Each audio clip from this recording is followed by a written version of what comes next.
जल्द ही होगा धामी सरकार का मंत्रिमंडल विस्तार। ये बड़ी जानकारी सामने आ रही है। निकाय और केदारनाथ उपचुनाव से पहले मंत्रिमंडल विस्तार होगा। बीजेपी के प्रदेश प्रभारी दुष्यंत गौतम ने संकेत दिए हैं।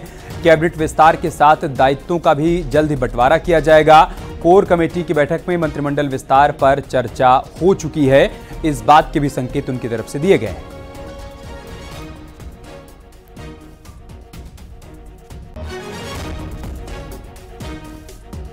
तो जल्द ही धामी सरकार मंत्रिमंडल का विस्तार होगा, इसके संकेत दिए हैं प्रभारी दुष्यंत गौतम ने। उनका कहना है कि जल्द ही दायित्वों का बंटवारा भी किया जाएगा।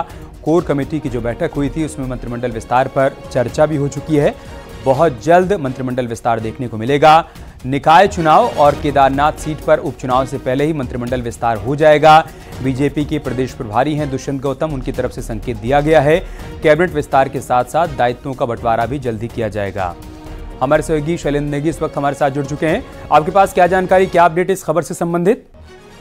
देखिए, आज दुष्यंत कुमार गौतम हल्द्वानी पहुंचे हुए थे और वो बजट पर एक प्रेस कॉन्फ्रेंस कर रहे थे। इसी दौरान न्यूज 18 ने उनसे सवाल पूछा कि लंबे समय से मंत्रिमंडल का जो विस्तार है वो प्रस्तावित है, वो मंत्रिमंडल का विस्तार कब होगा, उसके अलावा केदारनाथ चुनाव से पहले होगा या फिर निकाय चुनाव से पहले होगा। तो उन्होंने कहा कि इस सब पर चर्चा हो चुकी है, केंद्र के स्तर पर भी चर्चा हो चुकी है और जो पिछले दिनों कोर कमेटी की बैठक हुई है देहरादून में, उसमें भी बिल्कुल गंभीर चर्चा हुई है और इस बात पर बिल्कुल एक अंतिम सहमति बन गई है कि मंत्रिमंडल का जो विस्तार है वो जल्द ही कर लिया जाएगा और कम से कम निकाय चुनाव जो कि सितंबर अक्टूबर के आसपास हो सकते हैं, ठीक उससे पहले ये मंत्रिमंडल का। बहुत बहुत शुक्रिया आपका हमारे साथ जुड़ने के लिए और जानकारी हम तक पहुंचाने के लिए।